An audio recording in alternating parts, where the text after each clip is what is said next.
Les Seriously sont des vidéos qui nécessitent un long travail de documentation et du coup c'est des vidéos du jeudi. Or on est dimanche, mais je tenais à vous parler un minimum de cette affaire parce que le prochain Seriously est prévu pour janvier, ce qui fait tard, et je ne pouvais pas décaler celui de décembre, vous comprendrez pourquoi en le voyant.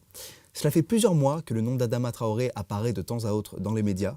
Adama Traoré, c'est un jeune de 24 ans qui est décédé le jour de son anniversaire, le 19 juillet 2016, dans des conditions assez floues. Et au moment des faits, quand sa mère s'est présentée à la gendarmerie, on lui a expliqué que son fils était en garde à vue, alors qu'il était déjà mort. Seriously? Voici les faits. Des gendarmes partent interpeller pour une histoire d'extorsion de fonds avec violence Bagui Traoré, qui est avec son frère Adama. Les gendarmes font semblant de faire un contrôle d'identité, Bagui ne bronche pas, mais Adama prend la fuite. Il aurait visiblement paniqué parce qu'il n'avait pas ses papiers sur lui. Course-poursuite, Adama est rattrapé une première fois et menotté, mais un individu l'aide à prendre la fuite. Une patrouille se rend alors à l'adresse indiquée par l'un des témoins. Les gendarmes entrent dans le logement et y trouvent une personne enroulée dans un drap à côté du canapé. Ils se jettent alors dessus. C'était Adama. Ils raconteront après coup: nous avons employé la force strictement nécessaire pour le maîtriser, mais il a pris le poids de notre corps à tous les trois au moment de son interpellation. Adama a du mal à respirer, on l'emmène en voiture où il montre les premiers signes d'un malaise, on l'allonge dans la cour de la gendarmerie, et là on perd sa respiration et il est déclaré mort. C'est ce que je vous disais, les conditions du décès ne sont pas très claires. Alors commençons par regarder du côté de l'autopsie. Yves Janier, le procureur de la République de Pontoise, nous dévoile une première autopsie qui montre qu'Adama souffrait d'une infection grave, ayant atteint plusieurs organes, mais qu'il n'a pas subi de violence, et que sa mort semble être médicale. La famille demande une contre-expertise. Il y a une nouvelle autopsie qui, à nouveau, ne met en évidence aucune trace de violence, mais qui ne parle pas d'anomalie cardiaque, comme l'évoquait la première. Là où la justice commence à agir de manière étrange, c'est que le magistrat n'évoque pas le syndrome asphyxique qu'on trouve pourtant dans les deux rapports d'autopsie. Et tu m'étonnes, Adama s'est pris le poids de 3 gendarmes sur le corps, donc possiblement jusque 250 kg. On peut le dire, c'est violent et techniquement, ça laisse des traces.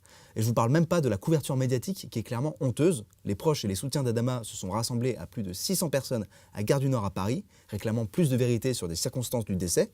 Et c'est passé pendant 23 secondes à la télévision, sur le JT du 30 juillet de France 2, entre 2 minutes 17 sur le financement des mosquées et 2 minutes 19 sur le transport avec les longs courriers. Alors on peut aussi rajouter à cela le fait que les rapports de pompiers et celui du SMUR, le service mobile d'urgence et de réanimation, n'ont pas été transmis au juge d'instruction indépendant chargé de l'enquête sur les causes de la mort. Et on comprend mieux pourquoi la famille d'Adama Traoré a eu le sentiment que l'enquête qui avait été menée par le procureur de la République de Pontoise n'était pas une enquête qui souhaitait aboutir à la vérité. Autre élément, il y a une policière que la famille Traoré accuse d'avoir reporté de fausses informations dans un procès-verbal rédigé le soir de la mort d'Adama.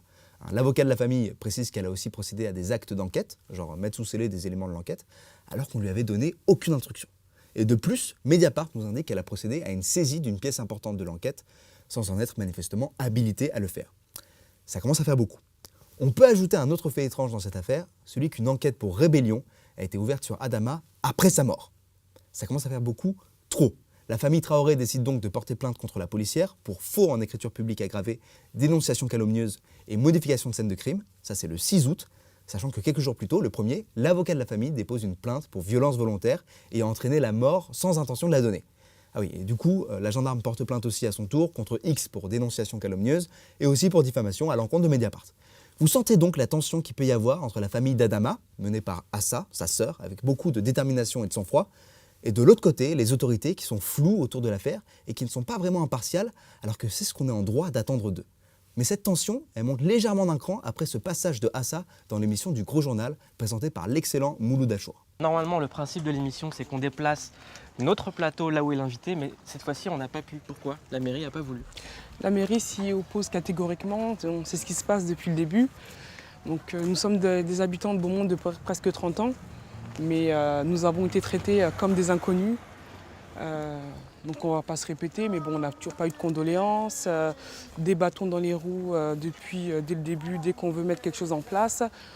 Donc la maire a choisi son camp, on sait de quel côté elle se met, du côté des gendarmes, ce qui veut dire aussi du côté de la violence policière. Alors ce qu'on vient de voir, c'est une trentaine de secondes d'une interview de 20 minutes qui est en description, et pourtant ça a suffi à entraîner une nouvelle plainte. Alors pas de la famille évidemment, pas des gendarmes, non, mieux que tout ça, de la maire.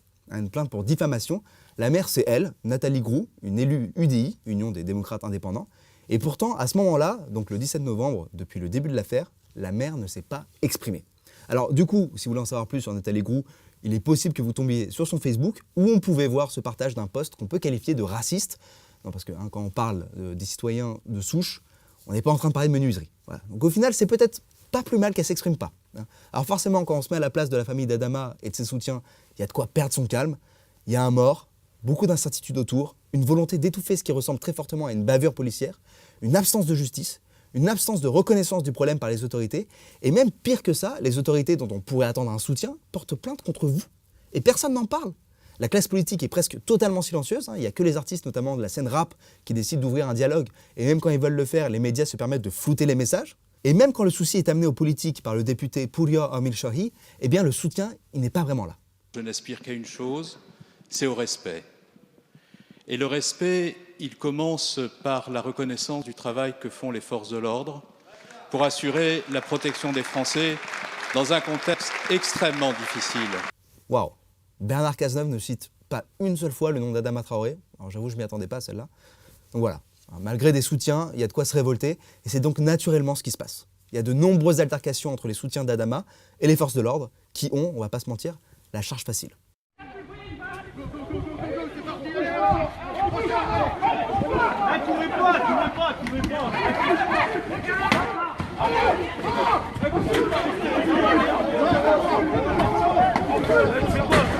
Alors là, ça se passe le 17 novembre et c'est suite aux débordements qui ont lieu lors du conseil municipal de la ville. Alors l'idée, c'est vraiment pas de blâmer les policiers dans leur globalité, je veux surtout pas faire de généralité dessus, c'est pas mon propos, c'est une position qui n'est pas évidente et qui demande des prises de décision rapides dans des situations de stress.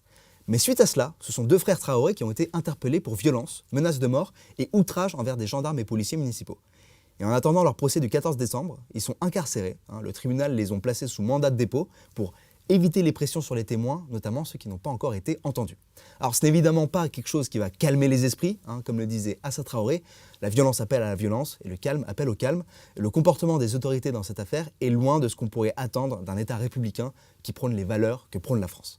Alors, on pourrait parler du plaquage ventral dans la police, qui est une technique mortelle et interdite par exemple à Los Angeles, à New York, en Belgique ou en Suisse. On pourrait aussi parler d'un parallèle avec le mouvement américain Black Lives Matter, même si lorsqu'on en parle à Assa, elle nous dit que c'est un autre combat. Peut-être y a-t-il un lien, je ne sais pas, mais ce n'est pas ce que je défends. Moi, je veux juste la justice pour Adama. Ce Seriously n'est pas vraiment neutre, car effectivement, la justice n'a pas été faite et la balance penche plus d'un côté que de l'autre. C'est donc difficile de l'être et je suis même pas sûr que ce soit souhaitable. Aujourd'hui, la maire voudrait, comme le droit le permet, bénéficier d'un financement par le budget communal des frais de justice, qui peuvent monter jusqu'à 10 000 €, de l'argent public donc, pour pouvoir mener à bien sa plainte pour diffamation. Quant à la famille d'Adama, vous pouvez les soutenir avec cette cagnotte qui servira aussi aux procédures judiciaires. Je vous mets le lien dans la description.